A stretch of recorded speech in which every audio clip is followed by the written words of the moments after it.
Yeah, I've been going on Facebook, YouTube, and I am going to try Periscope today. Not that anybody really uses it much, but I just want to see if I get any questions coming in through Periscope. So it just lets you throw them up a line on all of them at the same time. Yeah. Yep. They just recently added 3 destinations that you can go to. Before it was just 2. Now it's 3 on the basic plan, not the free plan. The free plan is just 1 destination. Okay. Yeah, it seems like everyone. Or no, 2 destinations. I think it's 2 now. That's still pretty good. I like all of a sudden someone started using it and it just kind of like they're not popped up and I was kind of just taking over the RC world. Yeah. I watch wrestling podcasts and they started using it, and I'm like, man, what are they using to get the questions to pop up like that? And then the one guy mentioned during the show, he's like, StreamYard questions, and I'm like, StreamYard. So I googled StreamYard, and I'm like, oh wow, this is cool. It's like, so I said, well, let's give it a shot, because everybody seems to be doing it now, especially during stay at home and stuff like that. Yeah, it's pretty cool. So.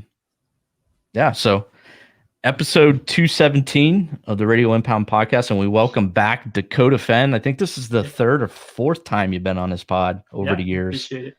Been doing it 8 years now, so that's a long time. Yeah, we wanted to. I thought, this was after P&B. I was thinking, Dakotah 1, 2, 3 classes there, had a great race, a great turnout. I was like, we'd like to kind of, I guess, you stay current with the times. We have had a big race, and it was cool to get Dakotah's a little bit of feedback on it. And of course, there's people out there that have some questions here and there.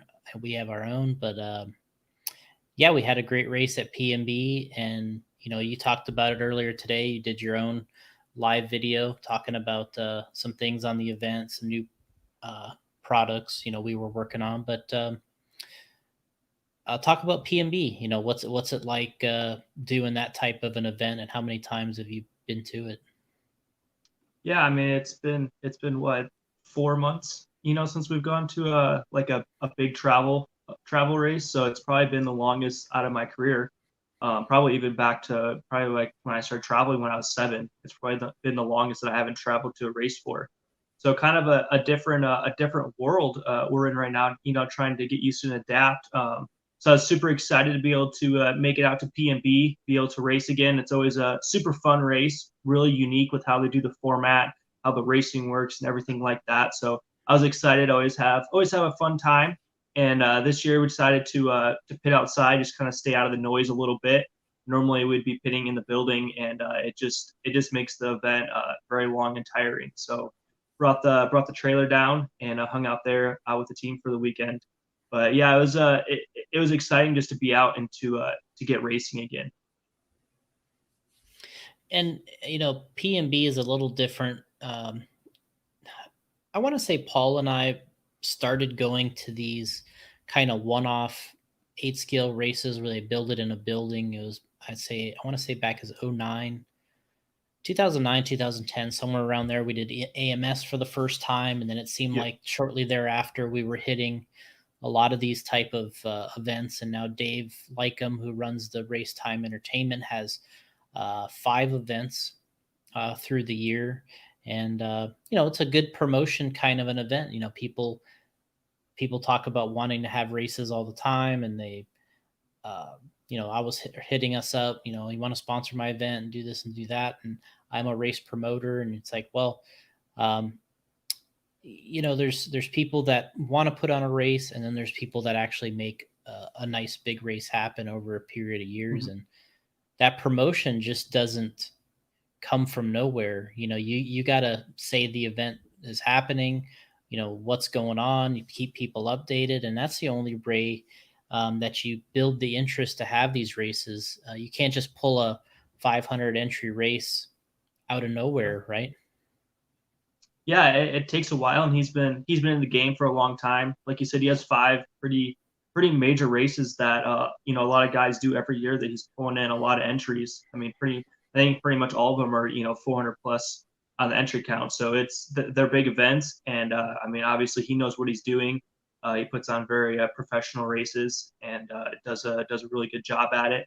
It's cool how they're all kind of unique in their own way. They're not just the same race at a different location.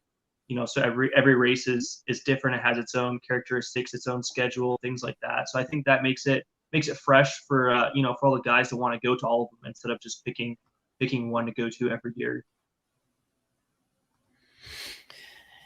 Yeah, and what sticks out about this one is it's the one that they definitely say is 24 hours, and it really comes out to be a 24-hour-a-day race for 3 days. Yeah, it's pretty much a 72 hours at this point. I mean, we get, practice starts at 6 a.m. Friday morning. It ends Saturday morning at 6 a.m. And I think they started qualifying before 7 in the morning, and ran very late into the night. And I think it was maybe had a couple hours off and then back into it for mains on Sunday. And I think they finished at I don't know what, it was probably after midnight by the time they finished. Yeah. Or, right around there. So it was a long weekend for a lot of people, but it's nice that it's actually, shorter as far as time being gone and time being at an event. So you're getting less sleep, it's longer, but it ends up being quicker, as a whole. So that's nice. It's nice to be able to, drive in Thursday and get home Monday, if that's what you choose. And just more time at home. And, we're still getting the same amount of racing in for the most part. But it's always a fun race. There's always some unique features. The track is always just absolutely massive. I think he was just saying the straightaway was like 270 some feet long or something like that. So just absolutely insane. And, there's always that one feature. The whoop section this year was that feature that you have to try to get through and survive. And then the rest of the track was it wasn't easy, but, it was pretty standard. There was a fun big triple there. And then they kind of had that single hip jump that we were kind of jumping the tube over. So the two sections were just jumping that corner and then the whoop section. And just hitting those lines really good really is what made the difference with the lap time. Yeah, I think what, a couple things stand out to me is definitely, like you said, it's like there was the whoop section that was pretty difficult.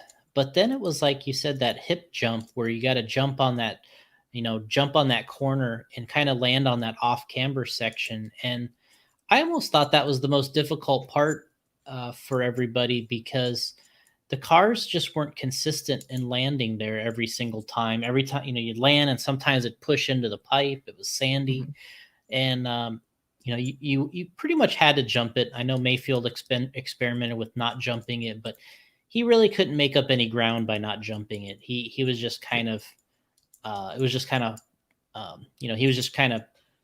straight, just even. He was just even every lap, trying to not jump it. And, I think he finally was like, well, I'm not making up any ground doing this. And so it was a tough section. I thought that was one of the difference makers along with the whoops, of course. Yeah, I think it's one of those things where if you do it right, it was faster. And then if you do it okay, you bounce off the pipe, that is probably the same speed as not jumping it. But if you could do it good a few laps, it definitely would really affect that lap time a lot. But it was one like you're saying, it was hard because I think the mound was pretty flat. There wasn't much of a shape to it. So when you'd land, you're kind of just flat landing. So it was kind of hard to know if the car was going to flip. You wouldn't want to have too much angle, or when you land, the car would flip. If you landed straight, then you would just go straight out into the pipe. So you kind of had to try to find that balance in the middle, and then just figuring out where you're actually hitting the single at and the angle of your car, because we couldn't see the car at all going up that single, especially if you're standing on the left side of the driver's stand. You had no idea where your car was once you got to the bottom of that single. So you kind of had to line it up and just go off of muscle memory and figure out where you hit it before, and just try and hit it at that same angle again, because you really couldn't see where you were at. So obviously in the results, we went over that a little bit. You got 2 or 3 classes. The Truggy was, you were like, or I don't know, but you were in 4th place, I think, and just kind of, waiting to use the Joker lane opportunities that you had saved up for the whole race. I heard you talk a little earlier on the one you were talking about that you really relied on your mechanic to tell you kind of where you were at there, right? Yeah, it's like I said, that's kind of one of the unique things at P&B is the Joker lane, and I think that most of the drivers actually really enjoy it. For the most part, it's a really cool feature. Obviously, I think Ryan was talking about there's some kind of chaos when the two lines come together, but I think for the most part it was pretty clean for most of the races. Obviously, there's going to be instances no matter what happened, no matter how they do it. But I think for the most part it was pretty good, and it just adds another thing to worry about, another thing to the game. And I was really had to ask my mechanic where I was at and stuff, because it was 7 to 8 seconds and there's 3 of them. So you could be 20 seconds behind the leader, but you could actually be in the lead if you had used the jokers. If they had used all their jokers and you hadn't used any jokers at all. So it was very hard to know exactly where you were at and to try to keep track of what everyone had done joker wise, if they've used any, if they used 1, 2, 3, whatever it may be. So you really had to rely on the mechanic and have them keep track of that. They could look up on the screen behind them and see, where everyone was at time wise, how many times they've used the joker, and kind of figure out where you're at. So it was a challenge, and it also takes your focus off driving a little bit, having to ask those questions and listen and trying to figure out when the best time to use all that is. But that's part of the race strategy, and I personally think it's pretty fun, pretty cool, and it gives people a little separation, which for me it really helped me out, because a lot of the guys up front all used the jokers right away, and I kind of ended up just being by myself. I would connect with Bornhorst here and there a little bit on and off for the first 15 minutes, but for the most part, I never saw a car pretty much the whole race. There's some traffic here and there, but I was never really around cars. I was kind of just out driving. It was like qualifying. I was just out driving my own race, and was able to keep an eye on the times. And I had good speed. I was able to kind of catch up to the guys up front, and just had something to strive for. So obviously we talked about, you saved those 2 last joker lane runs for the end of the race, and it was like, boom, you ran 1, you're in the lead, you did 1 more, and you had a big gap. So was it, did you feel like kind of coming up to that point, like, yeah, it's just a matter of time before I'm in the lead here? Or was it finally like you had to actually go through the lane and get in the lead, and you're like, okay, now I'm leading? It wasn't like a foregone conclusion in your head that you were going to be leading? Yeah, I mean, it's a little bit stressful, especially like what you were talking about, like, coming down to 3 minutes left and not taking them yet. But I just, like I said, I knew that I was going to have the lead, but there was cars in front of me. So to me, one of my strengths has always been able to try to like make up time, and so I try to use that to my advantage, and try my best to stay clean and catch up to them and stuff. And then with a few minutes left, I think there's probably like five laps left. I used the last 2 jokers, and then I only had to go through the whoop sections a few times, and I could just kind of roll through them. That single hip jump, I just stopped jumping that, started just singling through that. And it just made life a lot easier. In the buggy main, that one was really kind of chaotic, I thought. Like the truggy main, I thought went somewhat smooth with the joker lanes and people running through it. And to me, the buggy one was like total chaos for some reason. Yeah, buggy this first 5 minutes were just a nightmare. There was cars all over the place. There was cars upside down before the whoop section. I remember the one time I went through it. It was like coming over a hill in Michigan when there's a bunch of snow and ice, and you come over the hill and there's just cars just everywhere. That was like going through the whoop section. There'd be cars on the left side, the right side, the middle. I mean, they were just all over the place. At one point, I think it was like the 3rd or 4th lap or something, the tube came off before coming into the whoops. I didn't see it. There was a bunch of cars that hit it. And then I don't even know what happened, but I ended up being like, there was like 4 cars on top of mine. And it was just insane. It was pretty crazy. And it happened like 3 or 4 laps in a row where there was just cars everywhere. Coming into the whoop section, the middle of the whoop section, going through the joker lane, just just carnage. And it sounds like my type of race. Yeah, it was pretty crazy. I don't carnage know why. everywhere. I don't know why it was like that just for Nitro Buggy, because E-Buggy was super clean again. Obviously, there was only one Joker in that, but Truggy was fine, E-Buggy was fine, but for some reason, Nitro Buggy people were just getting buck wild and going all over the place. But yeah, I mean, I was in like 13th, like after the second or third lap, and then like after the first pit stop, I was in like third. And I mean, I don't know in correlation with with the Jokers and all that, it's kind of hard to figure out, but it just, people were just all over the place. I saw a couple people do it just because they were so frustrated. Like they were just like, they would make a crash and they would just say, you know what, I'm just, I'm going to wipe that crash clean and go through the Joker lane. So they actually they only wiped out a crash. They didn't get that advantage of running through it. But it was, the buggy main was, that was a tough one to watch at times. But brutal. It was exciting too, not knowing really what was going on and guys just running through. And that's where a lot of the incidents we were talking about where lines were kind of interfering and two guys going at once, and tough race. And then we got into the e-buggy class where I was thinking it was just going to be a disaster, and and you guys handled it well. I mean, I don't think you had one crash until like when the race was already kind of decided. You had one little bobble, but I thought that was your best run or your best car of the weekend. It looked like in that buggy main or the e-buggy main, it looked amazing. Yeah, hey, Jason, you're in and out a little bit. Weekend, so. And I think we're losing Jason. You're in it. He's skipping a lot too. He's anyway, so yeah, I mean, my Truggy was good. I wonder if it's actually on my side. Jason's pretty clear. I think it's on his end.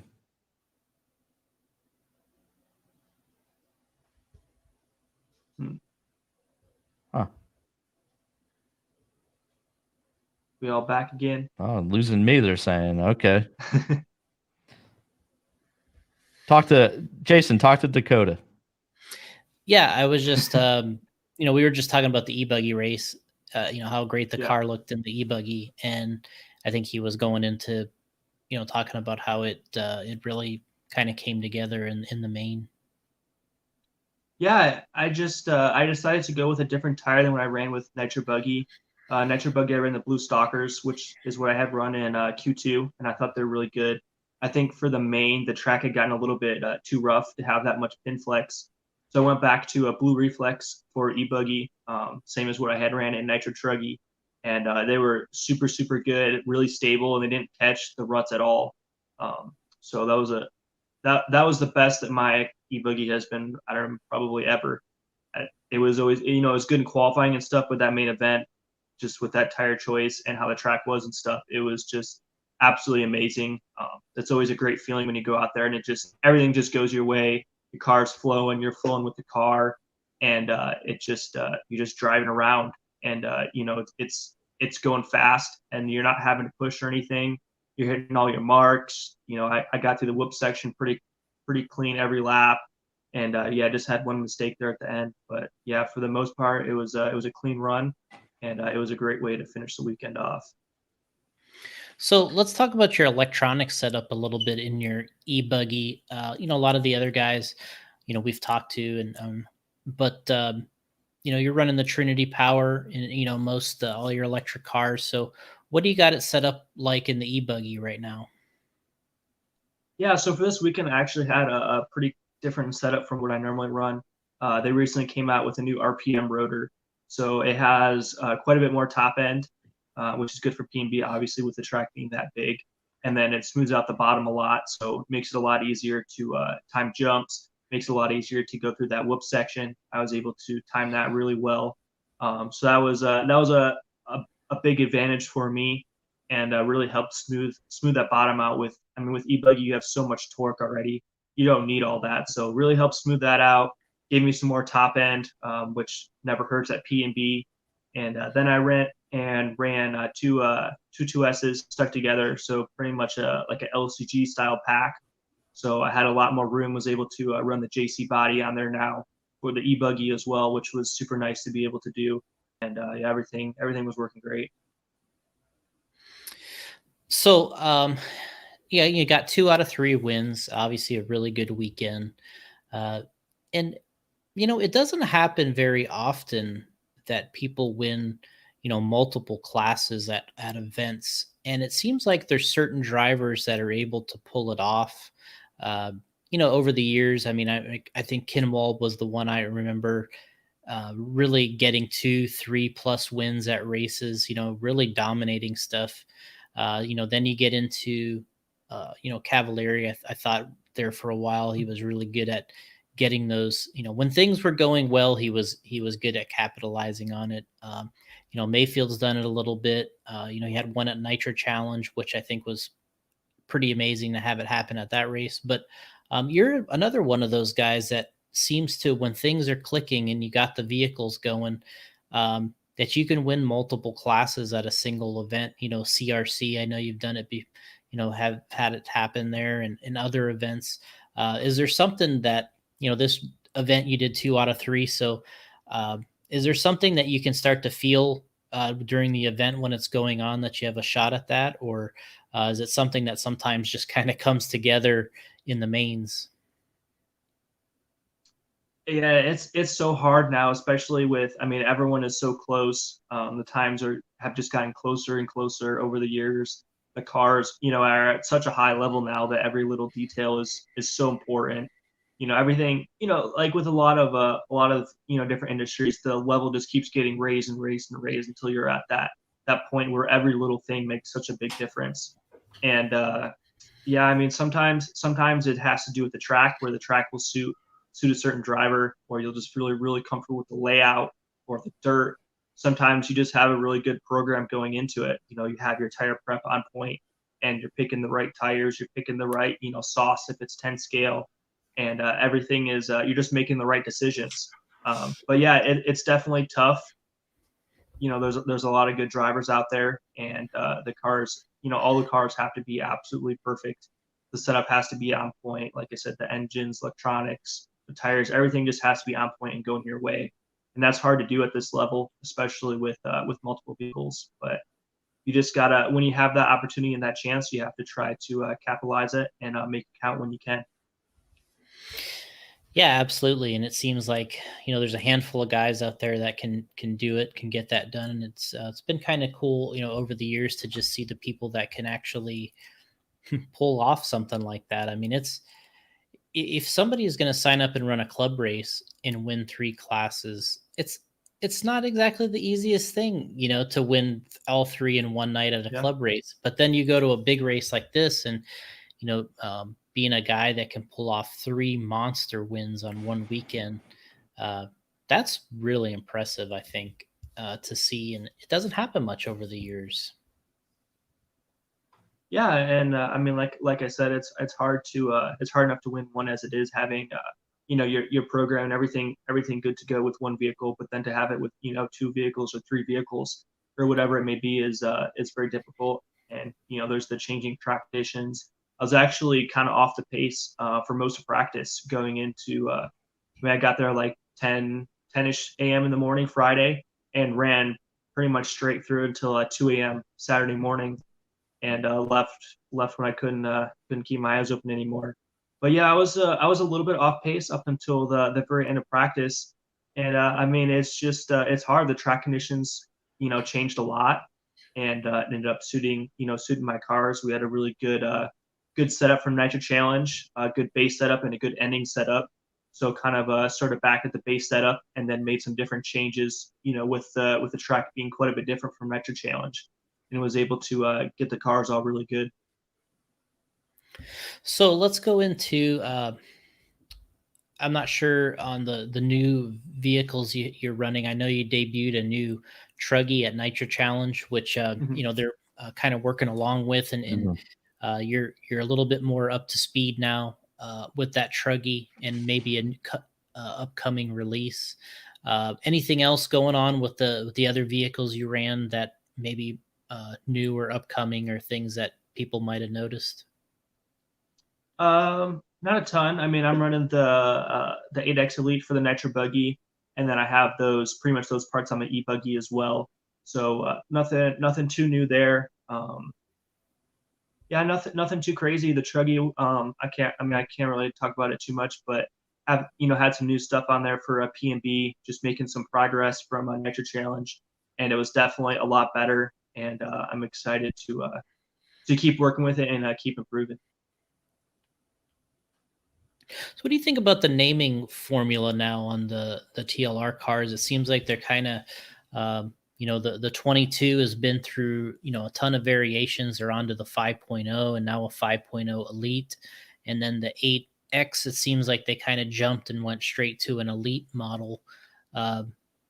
Is this something you think that we're going to expect more of down the line? Or is this kind of maybe their new formula for kind of updating and doing different car lines? Yeah, I think they brought the X back just from back in the day, with the triple X and things like that. And then as far as the Elite goes, we come out with the first iteration of the X, and then the Elite is kind of like that bridge between the first version and the second version, where it's maybe not enough to like call it like the 2.0 or whatever it will be as the second iteration, but it just has some updated parts that we've learned and figured out since the car has come out. But it's parts that people are able to buy separately as well if they need to. It's not anything too crazy. It's just kind of some updates here and there. So I think instead of just calling it the second version, however they want to name that, they're kind of doing the Elite as the go between. And then obviously, like, it comes with most of the Elites come with titanium turnbuckles and a lot of like hop up parts that don't normally come on kit standard. So I think they're just trying to give people value for their money. With all the stuff that comes with the Elite, with the 8 scale and the 2-wheel drive as well, it's a lot of stuff for how much the kit is. Yeah, and it seems like these kits are, like you said, they're getting really packed with a lot of goodies when you just buy it brand new out of the box, huh?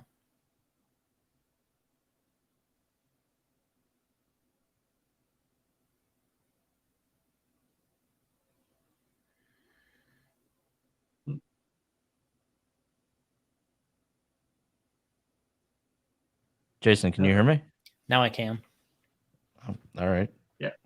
We're getting some lag there, some big time. So, Jason, can you hear Dakotah? I can now, yeah. All right. We're just getting some major issues. Yeah, I just cut out for like 20 seconds for me. Yeah. Go ahead, Jason. What was the question again? Yeah, I was just saying that now that these kits, they're coming with so many nice things right out of the box, like the Elite model. And, it's really, like you said, packing in a lot of value for the customer. And and when you build one and you look at it and you're like, man, this is a really hopped up performance race car you're getting straight out of the box. Yeah, I mean, the Elites are pretty much at the point where that's what we race with. The Elite, you can buy that, and that's like 99% of what's exactly on my car and a lot of the other drivers. There's really not too many things that you can really upgrade anymore at that point. So it's pretty cool how they were able to do that, and definitely something a little bit different. And like I said, just kind of gives that go in between stage between the next release of the kit. So let's talk about, you did a little video today, your own live video. So, you're really, you're really livening it up here today, but what were some of the items you talked about in that? I mean, obviously you don't have to get super detailed, like in your own video. If somebody wants to know, they can jump over there, but we discussed doing a couple things, and you revealed a couple things that you updated your cars with. Yeah, actually, so I'm sitting here, so I'll just throw my hand real quick. But yeah, I got the P2 body for the 2-wheel painted up, ready to go. So it looks really sweet. I really like how the back of that body came out. I'm trying to figure out how to show this on the camera here. And then have the black fin turnbuckles for the 2-wheel all ready to go on here. and then the 4-wheel has the S2 body painted up, ready to go, and then the black fin turnbuckles on that as well. Nice. Just some turnbuckles were super nice, super easy to put on. Like I said, I didn't have to drill them in and out a bunch of times. That way they wouldn't pop off the ball stud. Just put them on once, and they were good to go to be able to set the camber and toe and all that stuff, and just a cleaner look. And on the 4-wheel, do you still have the F2 body, or did you put the S2 on there? I have the S2 on here right now. Yeah. Okay. We'll let Gotti go horizontal with the camera again here. All right. Hold on 1 second. There we go. Yeah. That you can see the whole thing when you go horizontal. There you go. That. Okay. There we yeah, go. we got you. Yeah. It's quite a bit different design from the F2. And it actually drives a lot different as well. I actually went and did some testing with Thomas with the F2 versus the S2 body at Clubhouse. And it was pretty interesting how different they were. It definitely gives guys a lot of options to be able to figure out, how they want the car to drive. The F2 is very aggressive. It has a lot of steering, and it's very quick. It gets in and out of the 180s extremely well, extremely fast, but still in a controlled manner. And then if you want a car that has a little bit, a little bit tamer, not quite so much in the front end, you can throw the S2 on there, and it really smooths the car out, lets it kind of round the corners a lot more, and kind of work on carrying that corner speed instead of coming in and kind of like whipping around and then getting out. So definitely quite a bit different feel on the track. They both were very quick, and you can kind of get both sides of the spectrum with the bodies. So, maybe if you're need some more steering, you can throw the F2 on, or, vice versa. If you're wanting to calm down the car, take away some steering, you can throw the S2 body on. And then what did you find running the P2 on the 2-wheel? Yeah, I actually really like the P2 on the 2-wheel as well. I really like how it looks, has a very unique look. And then I've been driving it recently at home pretty exclusively. Obviously, I did some testing between all the bodies, and was running at Clubhouse. I really liked the P2 body. Clubhouse, when I was running, was wet slicks, so pretty aggressive and pretty grabby. And the P2 helped to calm the car down a little bit. I still had a lot of steering, but it was a little bit less twitchy, just because it has the fin and the kind of like little scoops on the back. So it kind of puts more pressure back on the rear of the car, gives you some more grip and some more stability. So as far as events that are coming up on the calendar, different things, what have you guys discussed, and what do you think you're going to be able to get out to, in the next couple months? What's the schedule looking like? Yeah, so next month in August, right now, I have Wicked Weekend on the calendar. So excited about that. It's going to be at a new venue this year. I don't know if there's if it's at a facility that normally, I believe it's at a facility that normally holds races, but I don't believe they've had a Wicked Weekend there before. So that'll be exciting. I haven't actually been to a Wicked Weekend event, so it'll kind of be starting on a clean slate with everyone else as well. But yeah, that's what I have for August right now. September, I believe the 8-scale ENATs are scheduled for that right now.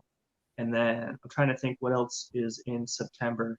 It's hard because races are changing. There's races that are getting canceled, weekly, and there's races that are getting added back in, and there's postponed races that are, they're coming back into the program now. And we're still kind of waiting on nationals dates and things like that.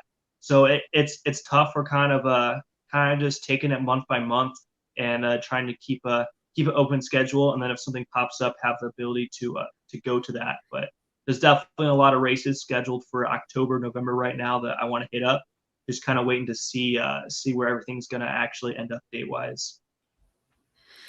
And another question I was going to ask is this kind of new. I don't know if you maybe on one of the other episodes or something, but you guys got a new team manager this year with Thomas Tran kind of coming in and getting the team manager position there. And it's obviously hasn't been the greatest year in terms of being able to hit a lot of events, but it gives us a chance to do some other things that, catch up stuff and organizational type things. And so what are you noticing kind of with this, going and getting Thomas involved with TLR now? And obviously you've been there ever since you started racing. You've been racing TLR, so you don't really know, you don't know anything different other than those vehicles and really kind of the guys behind the scenes. But what's it like with the new team manager now, and where do you kind of see things going? Yeah, it's been really cool working with Thomas. Obviously, like he came at a very interesting time. I think that it was good for him because he had the ability to kind of learn the behind the scenes, the desk job, so to speak. He had some time to learn that without traveling 24/7. Obviously that's not the exciting part, and it kind of sucks to become a team manager for TLR and then kind of just be stuck at home for the most part. But no, it gave him time to kind of figuring out how to do all the emails and catching up with all the drivers and kind of just catching up on like I said, on the desk job and figuring out the order system and the programs and everything like that. And then we went to PMB a couple weeks ago, and that was his first race with the team. So that was super cool and super exciting for everyone to be a part of. He has a lot of passion for the industry, and he's very good at going around and making sure everybody has what they need and stuff. So that was cool to see. And I'd gone up and done some running. Actually, he'd come up here and done some running with me a couple of times for a couple weeks at a time.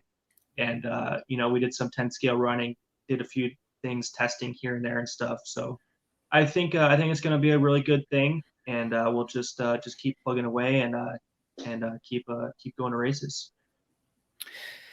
I get people asking occasionally. I don't know if this is something that you've filled out or done lately, but is there I thought I saw something. Maybe there's like a new setup sheet for the TLR cars or something to that effect.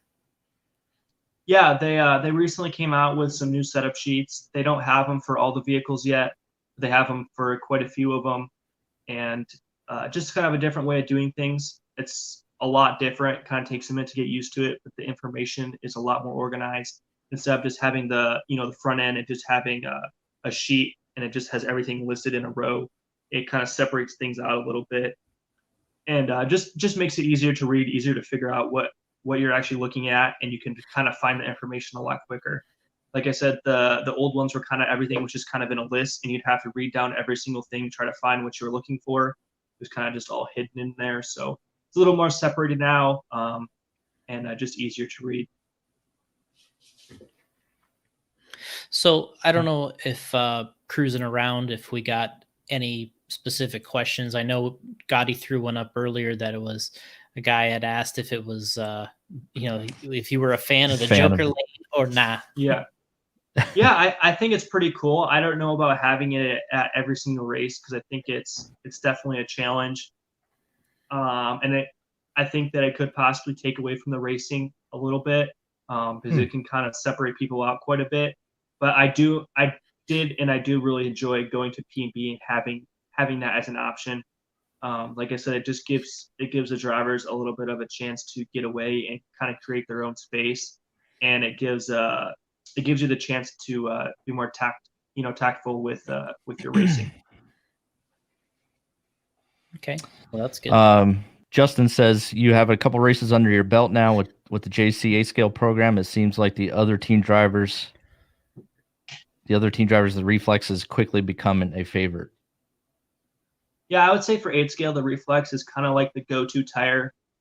It was what we mostly ran at Nitro Challenge.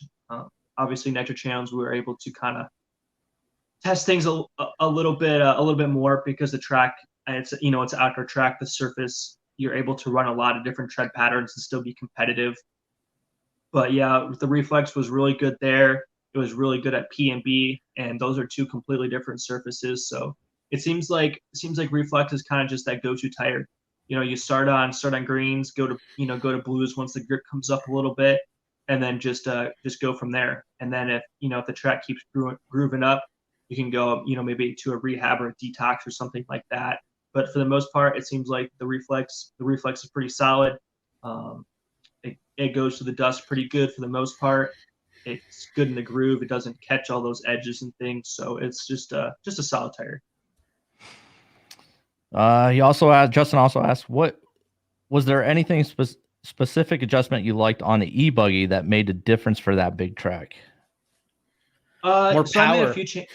Yeah, more power. Yeah. Yeah, I mean, honestly, probably the rotor change was the biggest thing for me, being able to time the jumps a lot easier. But as far as setup on the car goes, I made a few changes.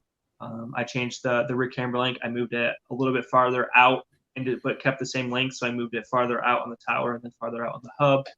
And then I also changed to emulsion from bladders once the track kind of got a little bit of some ruts and edges and things coming onto the straightaway and then going into the sweeper. It really helped smooth out that section. And then also going to the whoop section, the emulsion really helped keep the car a little bit more dead feeling, and you're able to time those jumps better. I tried a couple other things. I really liked universals. I've been running universals all the way around, and I've really been liking that. And then I went to inside shock location on the arms. The J Concepts hand sanitizer right there too. You had that with you, right, Dakotah? Nice. Yep, definitely. Rick says, did anyone specific surprise you at PMB weekend with their results? Someone you didn't think would be contender that came out of nowhere? That's a good question. I mean, I think for the most part, everyone up front was battling. And for the most part, I knew who that was. Mason Fuller had a really good run in e-buggy. I heard that he was pretty far back at the start and then was able to come up and make it up onto the 5th place podium. So that was cool to see. But yeah, for the most part, was battling the usual suspects. Okay.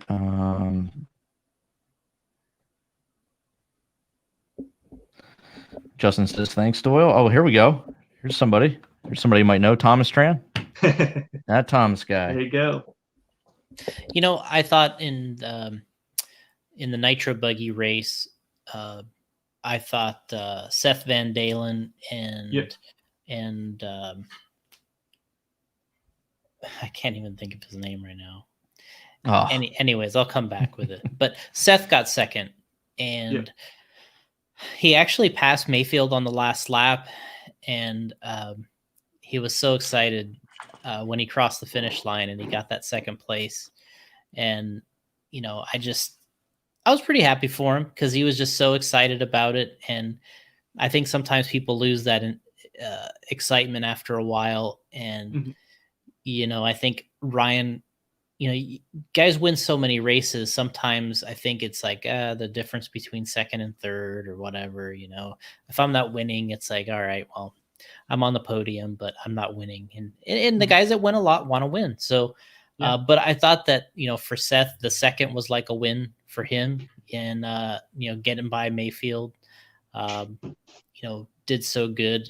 And he TQ'd Nitro Challenge. But he didn't really he didn't really get a chance to show, I think, what he had at Nitro Challenge. He didn't get a great start, and it was a tough race to begin with. The track was pretty gnarly, but at this race, I thought he really showed what he had. And Tyler Jones, I thought he had a great weekend.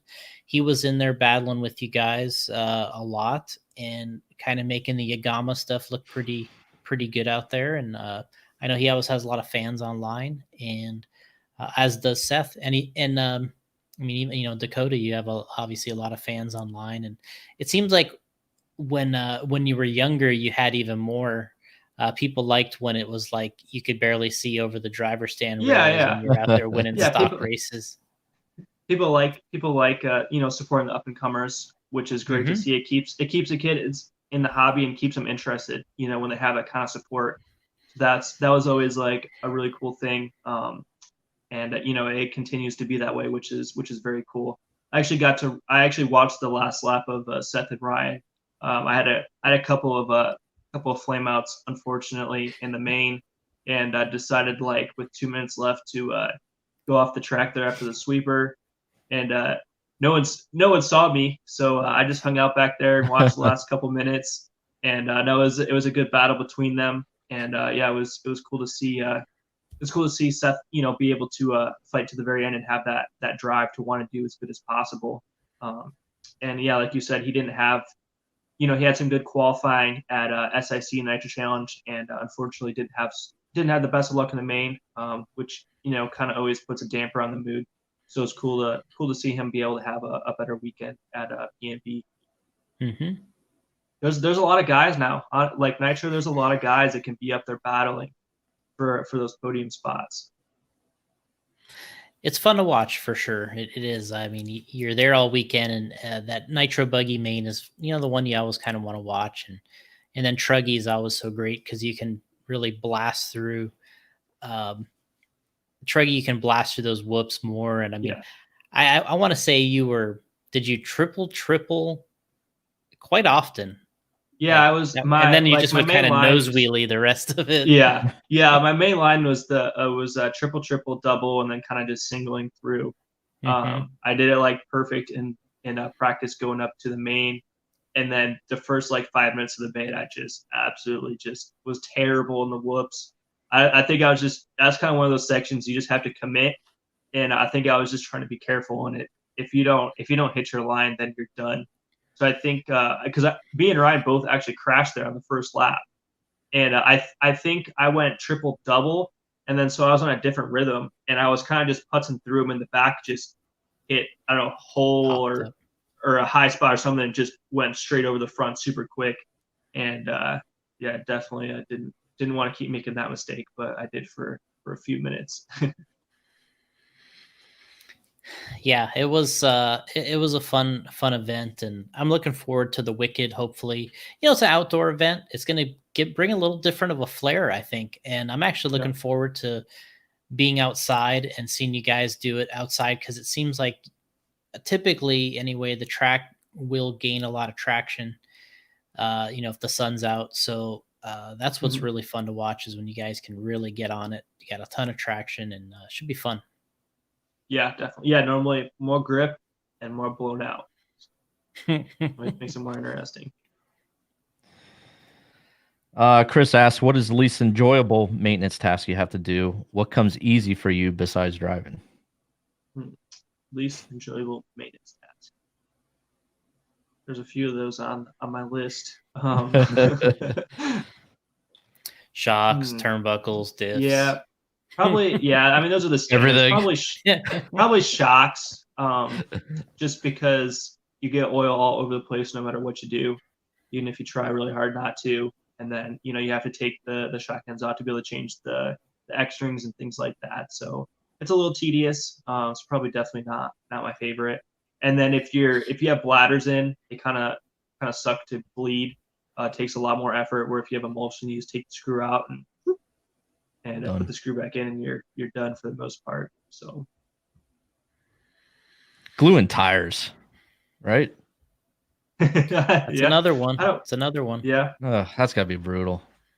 You just gotta get them all ready to go, and then you just sit there and just glue, and just glue up, 4 sets and just be done. I think part of tires is all the preparation, like especially if you have to take them out of packages. So it's, if you have a helper at all at races like this, it cuts out a lot of work if they're just able to take everything out of packages, set it up for me, and then you can do the cleaning, do whatever. Sometimes you can have help, clean them up for you. Just have it staged and ready really is a lot of time, because it's the actual physical gluing doesn't take very long at all. It's the quickest part. It's all the rest of it that goes into it. And if you have help kind of prepping and getting ready and to stage it for you, that's really a huge help at these events. Yeah, you have to take them out of the package, punch holes in them. Usually you have to take the foams out to punch holes in them, or at least pull them down halfway, and then clean them, drying them, get them on the rim. I mean, that probably takes twice as long as just gluing the tire itself. Yeah. So normally I'll try and have, if possible, have someone, Chloe or someone help prep all the tires, and then I can be working on the cars, and then I can just switch over. Once the cars are done, glue them up real quick, and it saves a lot. It probably saves a couple hours by the end of the weekend. Jeez. Yeah, honestly. I bet you it does. So, any more questions you got there? Danny Mack says PNB looks so epic. Love how they kind of make it look like a motocross show and a special features. Yeah, I mean, they put on a show. Rick says having the big events is great, but how do we attract spectators, especially for the pro mains? Yeah, I think that's probably a little hard now at this moment, but yeah, every week this question comes up. Yeah, it's a question. I mean, it seems like I always get into this question, but obviously, besides what's going on at the moment, but at these events, it's also hard to predict and show when the main event is going to be. I think to have spectators, and they have to know that they're going to watch something good. You have to say 5:30 p.m. main event's going to go off. You got to be in attendance here. That's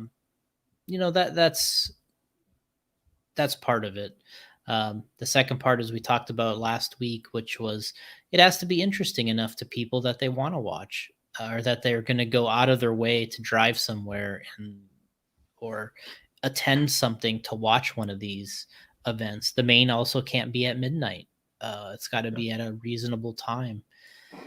So all these things play a role. I think the best that I've talked about before, the best entertainment event I've ever seen was we essentially did one just for the spectators at Motorama one year. It's back when they were doing Nitro. I can't remember if you were running that Nitro event or not. Yeah, I think they only did it 1 year, didn't they? The Nitro? Yeah. Okay, yeah, I was there. I remember that. Yeah, you had to wear a gas mask, right? Yeah, it was pretty bad. I remember they shut us down for a couple hours because the smoke went through the hallway and was like into their car show. It even went into like the little supercross track they had going on. It was pretty bad. It was really bad. That's probably one of the worst indoor smoked out building experiences I've had. And that event has the ability to have the spectators. And at that race, what they did is they asked Scotty to basically put on a special one race that was just for spectators. So they were able to put up signs in around Motorama that stated, hey, 5:00, there's going to be this main event to watch on the RC track. And Scotty lined you guys up, and everybody just said, hey, kind of make it look good. There was nothing really on the line, but Scotty approached it like it was like the biggest main event in the world. And I remember that being fantastic to watch. I don't remember Drake, obviously, if you were in Mayfield, and I remember Taylor Peterson being in it, and all these guys. And I remember, you guys could actually pull wide and let somebody go. And the spectators didn't really realize what was happening. Yeah. But they just you're able to slow down a little bit and push a little wide, and just put on. It was cool though, because everyone was able to do that, and it was it didn't matter. We were just like, hey, let's just have a good time and go have fun. I forgot about that. I remember that though. It was super fun. Yeah, and I thought that was a great way to do a spectator kind of event. You could plan the time. You could kind of put people through the paces of what a good race looks like, and also kind of bump it up a little bit and make it even more exciting. Where I remember there was a point in the race on the back where Mayfield just went wide and Drake went inside, and it looked like a great pass. And then the spectators like, oh, cool, a good pass. And then Ryan, since he was wide, he just decided to jump a jump that you don't normally jump. And then they went crazy because he jumped over the top of them. So it worked out really well at that event. And that was, to me, what I could see as a spectator type of thing. Yeah, it's hard too when you have these races with 700 entries. There's so many races, being able to figure out like when the main event, so to speak, is going to run, and what time it's going to be, and to be able to figure that out is just that's a challenge. Kyle says he's here to answer questions if need be. Yeah, Kyle Predmore, he's always here to support with answers.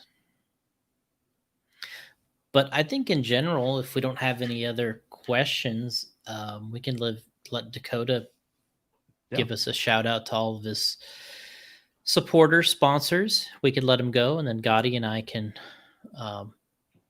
chit chat a little bit and kind of wrap it up. Yeah, well, I appreciate you guys having me on again. We'll have to keep doing this every couple of years or so. And then thanks to TLR for the support. Like Jason said, it's been pretty much since day one. I've been with TLR or Team Losi or Losi, whatever it has been over the years, but I've always been with them. And then thanks to Trinity, obviously to J Concepts, a new addition this year. And it's been a pleasure working with Jason and the whole team. And then OS Speed, Horizon Hobby, Stick It One Racing, Lunsford, Bradley Fine Line Designs, and I want to thank Barry Baker, especially for all the support with the 8-scale side of things. He's really helped step up my program, prepping all my cars for Nitro Challenge, prepping all the cars for PMB, and just really helping to elevate that program. And then thanks to everyone back home and everyone from around the world for all the support. I appreciate you guys, and we'll keep it rolling, keep the races going, and keep doing our best. All right. Well, thanks, Dakotah, for checking in. It was a great racing with you up there at the PMB. Did a great job, and just wanted to get you on the show, chit chat about it a little bit. That's kind of the always a nice thing to do, is catch up with somebody after a good event. So thanks again, and we'll see you at the Wicked weekend. That sounds good. Thanks, guys. Have a good weekend. Yeah, you too. Stay safe. See you. Thanks. All right. Some technical difficulties there in the beginning, but it smoothed out eventually. So yeah, good stuff. Dakotah Phend.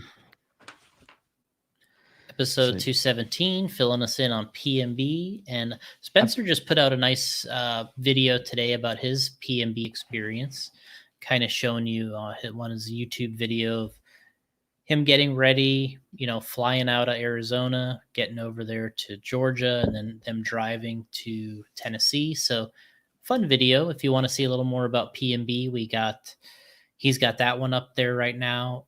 We put up our event, which is kind of a behind the scenes where I kind of talk to all the drivers that are kind of in contention in the pro classes, and then we show a little race action and kind of breakdown. It's usually my video is usually pretty long because it's, these interviews with the guys and then the race going through 3 classes. It's a long thing, but it's fun. And we got that up there. So if you want to see more about PMB, and then we got a video that a highlight video that's on YouTube now too, that kind of that Hannah Hardison was working on with us.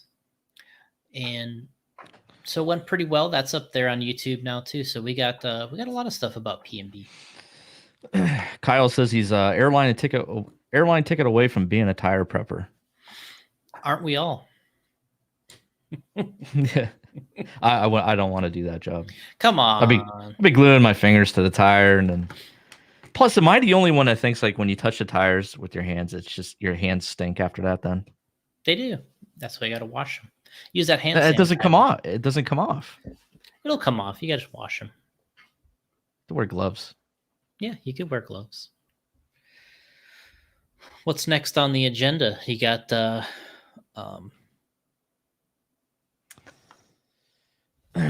I missed this one from Danny earlier. Hey, ladies and Mr. Phend. Oh, funny guy. Yeah, that's what I said.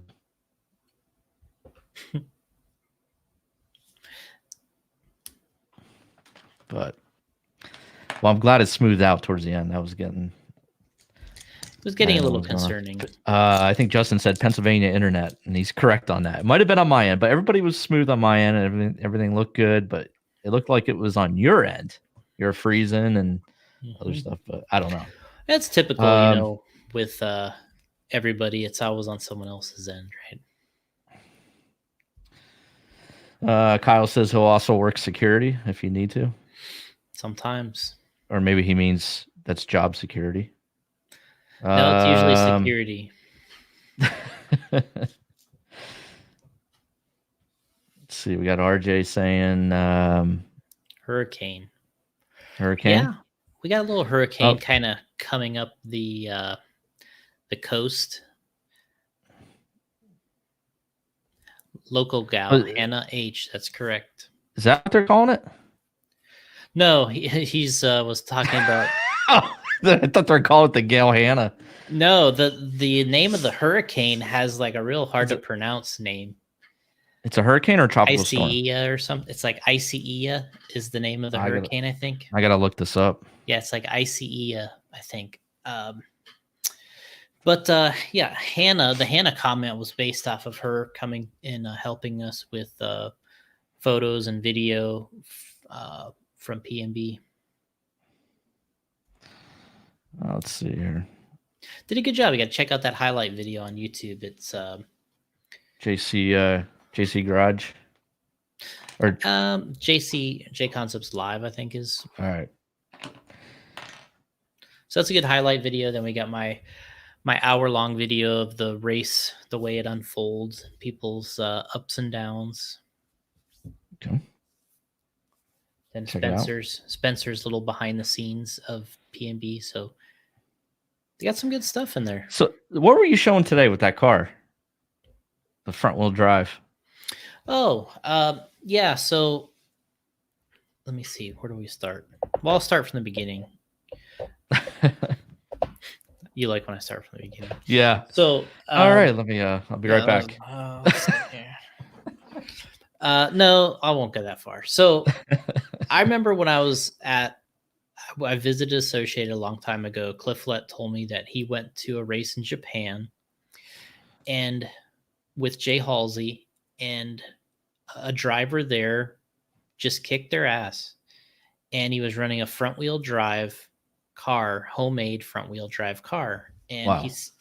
I remember him telling me this story, and I was just thinking, well, first of all, during those days, you're thinking, well, who's kicking Cliff Lett and Jay Halsey's ass? You know what I mean? Yeah, right. This guy must be a superstar. But anyway, he just said that the way the guy's car handled whatever track they were running on was amazing. And it was this homemade front wheel drive car. I posted a photo of it. And wild looking. Yeah. And it looks kind of like a bug, it's kind of like, it's got this like kind of look to it. And so anyway, that I was kind of stuck with me, this story. And I was kind of wondered what it would feel like to drive one of these front wheel drive buggies. And so there's a company called ORB Racing that makes a conversion kind of for a B6. Although once you kind of have the thing together, there's really not a lot of B6 parts on it, but it's a front wheel drive, and it's it's got Associated stuff on it. So it's kind of a Associated based car, but yeah, it's a front wheel drive car. And I got one in, I got a conversion in, and I had a donor B6 and gave it to AJ. I was like, hey, I want to run this one day. Let's put it together. So he was assembling the car, and we got it together. We got to finish the electronics, I think, but I just went all out. We got to paint it. So I'm like, we're going to try this front wheel drive car out and see what it's all about. Just because of that story that I heard from Cliff so long ago, I figured it'd be cool to try it out. And looks wild. Yeah, it's from what I understand, they actually excel at times over a traditional car. Like there are times that they're very good. Like if you look on their Facebook page, they got races that they win with that car. But I think you have to allow the car to race. I know Cody Newmandahl mentioned on my post that it's a Roar and IFMAR rule that car would technically be considered a four-wheel drive car.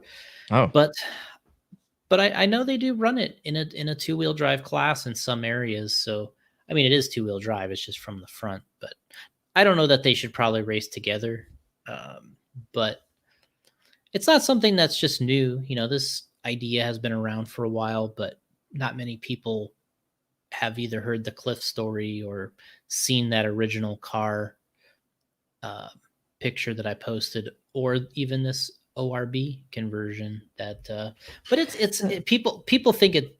I mean, a lot of people, I think in general, I posted it because I knew it would get a lot of action right? I've been saving the photo for a while, and I was like, kind of going through working on my social media this morning, and I was like, let's just go for it.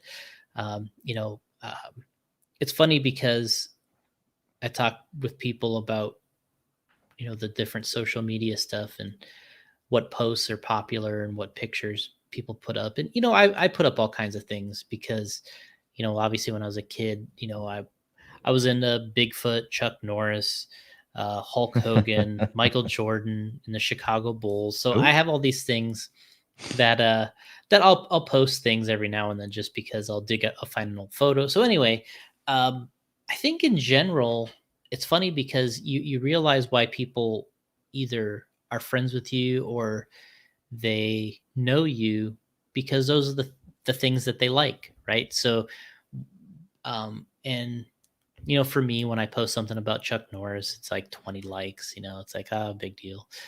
Michael Jordan isn't even really, people not even relevant. Yeah, they don't like my Michael Jordan posts or my post about my Air Jordan shoes. I mean, there are some likes, but not but when I post a picture of an RC car or something like this, that's what people like. They really relate to the RC side of either knowing me or, and then especially if you get a little bit weird and you post a little bit of a strange photo like this one, I knew people would get excited about this car because it's something that you kind of love to hate in a way. Like it's kind of got that look like you either love it or you hate it. And that's usually like that fine line where you get a lot of, people. I like the way it looks. I think it's wild. Yeah. Well, which is cool. That's the line that you can see right away in the post where people are like, oh, that's fugly, right? That's the thing they use. Yeah. When we first started making bodies, we've talked about this before where people, we post something up and Paul's like, oh, there's the Batmobile comment, looks like the Batmobile. That's what people, for some reason, that's the comment people think of on some bodies, the Batmobile. So what body's fitting on that right now? That's just the body it comes with. They make their own. Okay. It's a little mini body. I could actually go get the car. That'd probably be the right thing to do. Yeah, definitely. Go ahead. To go with the post. So yeah, hold on a second. I'll go get the car. All right. Wait for Jason to get the front wheel drive car. Again, we are going live, obviously. If you're watching now, you know that. But you can also listen to the audio version. I upload that either later tonight or tomorrow for you. You can post questions below in this post, and then it pops up here, and I can put it on a screen for you. And we're going live on Facebook, YouTube, and since you're allowed a third slot now, I am also doing Periscope. I'm not sure how many of you guys are on Twitter or Periscope. I guess that's sort of not a thing anymore from what I was told. But when I do go into Periscope, check it out. There's a lot of people on there still. But RC-wise, I don't know. But those are the 3 destinations we're at. And if you post a comment in there under the Facebook post or the YouTube or Periscope, it'll show up on our screen here. And I could pop it up. Oh, here comes Jason.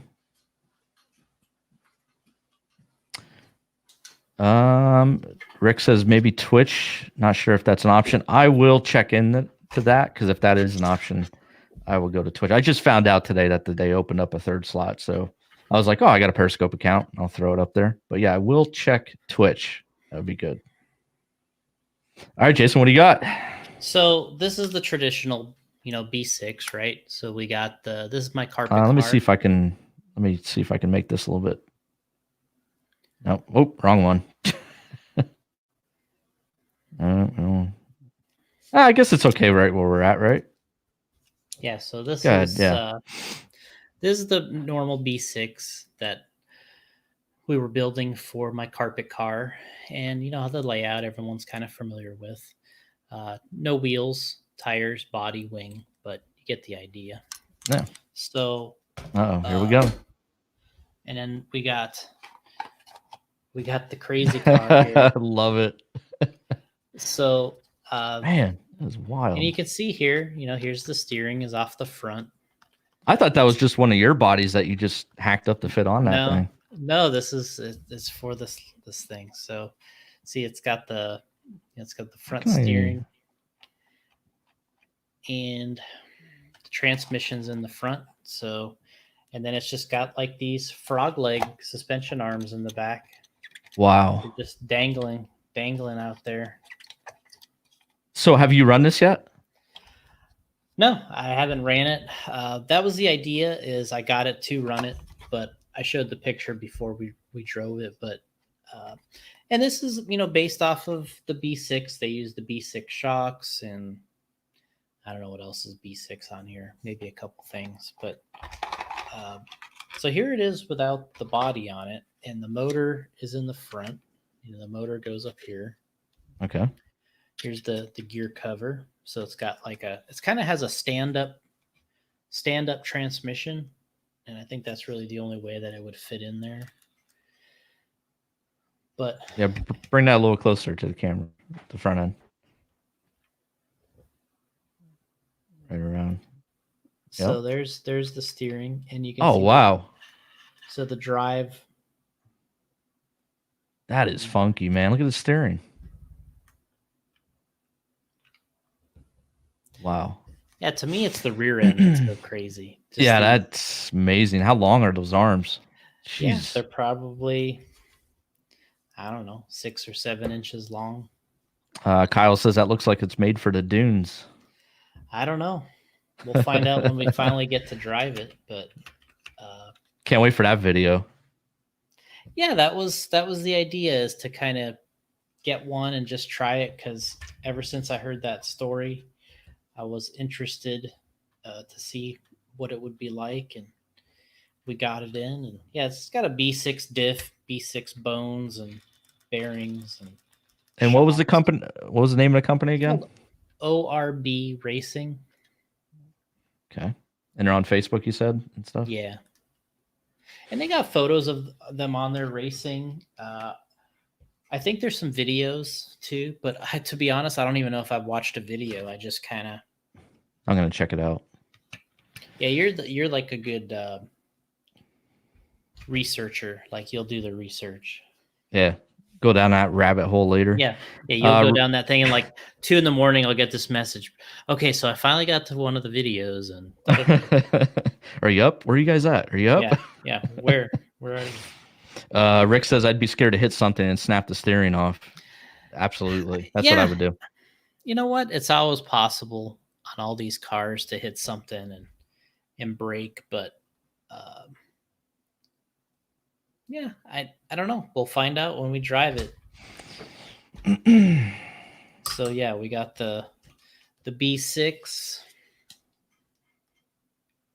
And then we got That's awesome. We got the frog leg. Damn.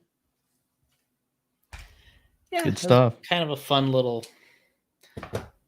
But yeah, I was kind of saving the photo because I knew people would really kind of enjoy that one. We'll put the little mini. I mean, look at this body. Look how small the body is. Jeez. That's crazy. That's crazy. I mean, go ahead. No, I was just going to go through the questions here. Go ahead. Here's one for you, Jason. David Church. Good evening, gentlemen. Here in the UK, racing is very slow because of the stupid virus. What's racing like there in the States? Areas where they are allowing racing or having racing, it's been doing well. Like we just did that PMB with 744 entries. So they weren't struggling with the turnout there. Our Super Cups have been getting about 100 entries. That's a local Florida event, and Florida's getting hit hard, and they're still out there doing it. Yeah.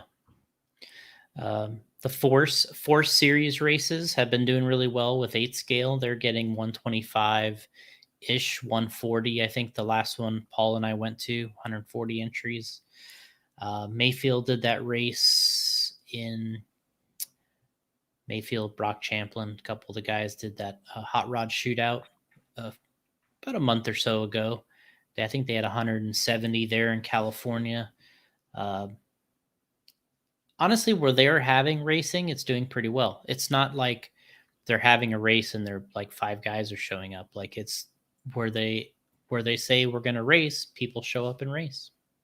Yeah, they're ready to get back to normal. Yeah. David also mentions the ORB has been around for about 10 years. Yeah, he's right. Okay. I'll have to check them out.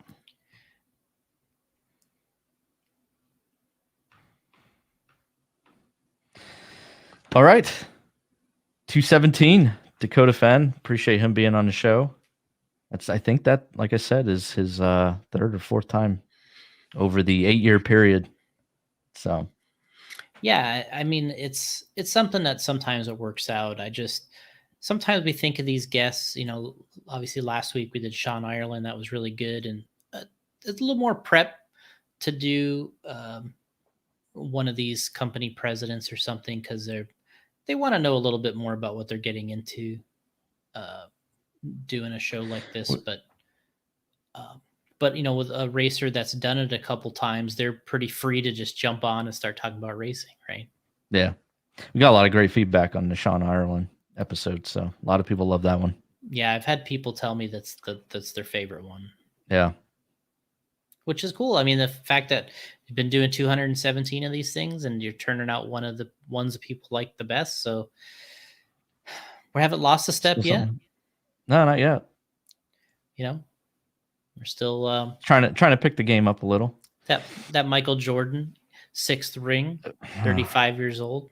Robert Ory 7. Robert Ory 7 rings. Haven't lost a step yet. What did Jordan do in Washington? I forget. Nothing. That's right. He's the president. David mentions 1/10 10 scale off-road. All our nationals and regionals have been canceled.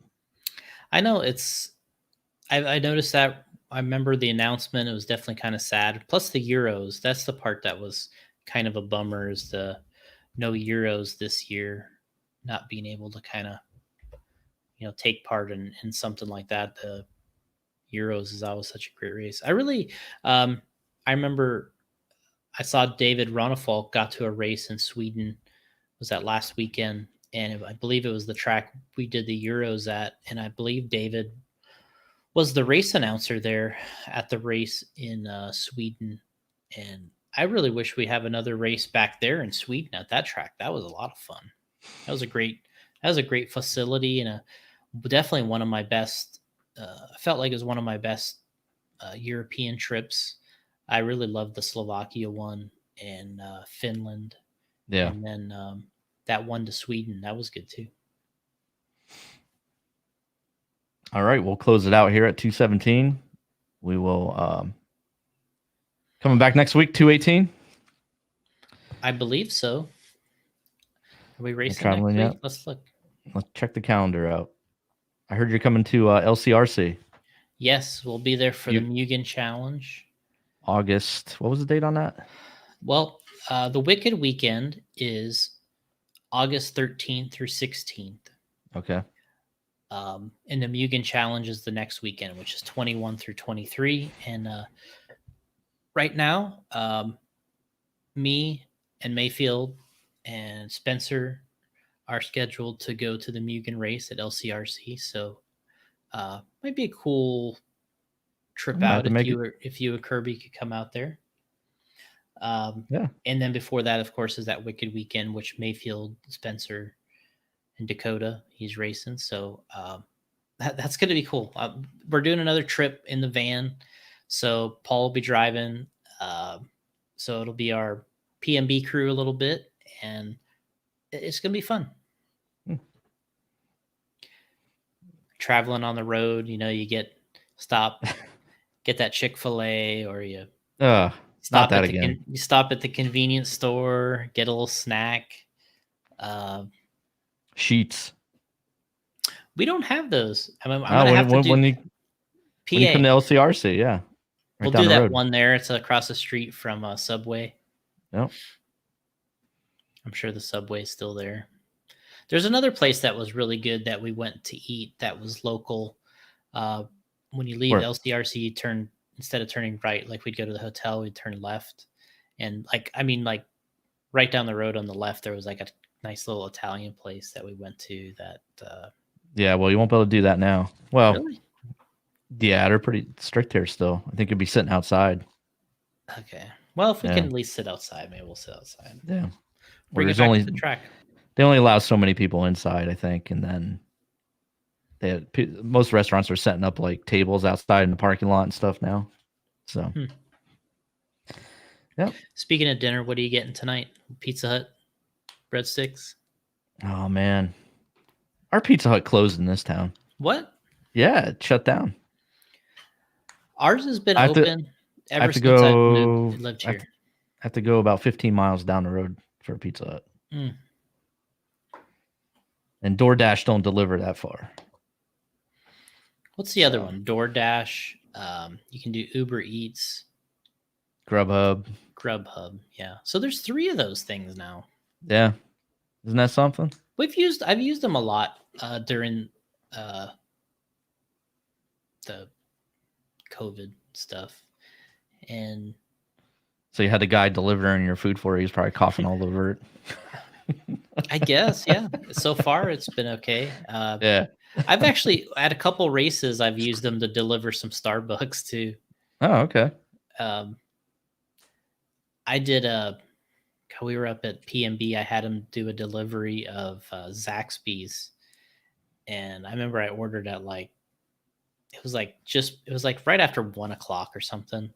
I ordered, and man, it took almost 2 hours to get that. It was, jeez. The lady was really apologizing when she delivered it because it was kind of a mess. But I've had good experiences though. I mean, we've been at the track and were areas where we just couldn't leave or needed to work on our own racing, or the guys needed to wrench, and we're like, okay, what do you want? We just throw it in the app and boom, they deliver it. And you pay for it, but you get to wrench. You get to wrench. You get to still be there, and you get to do 2 things at once, which is obviously worth something, I guess. All right, Jason, give a shout out to all your sponsors and who you'd like to thank. I'm kidding. All right. jconcepts.net.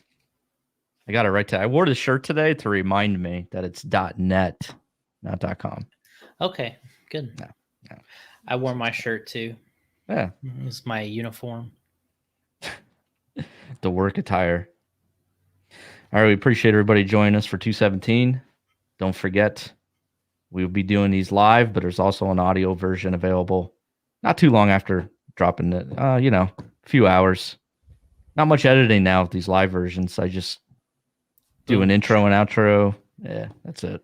So within hours, there's an audio version available virtually everywhere that you get your podcast. So again, big thanks to Dakotah Phend. Jason, we will catch you next week. Yeah, I think next week and I'll be here again. All right. And you can do these from the road. You have no excuse, Jason. You have That's no true. excuse. No. All right, guys. We'll see you then.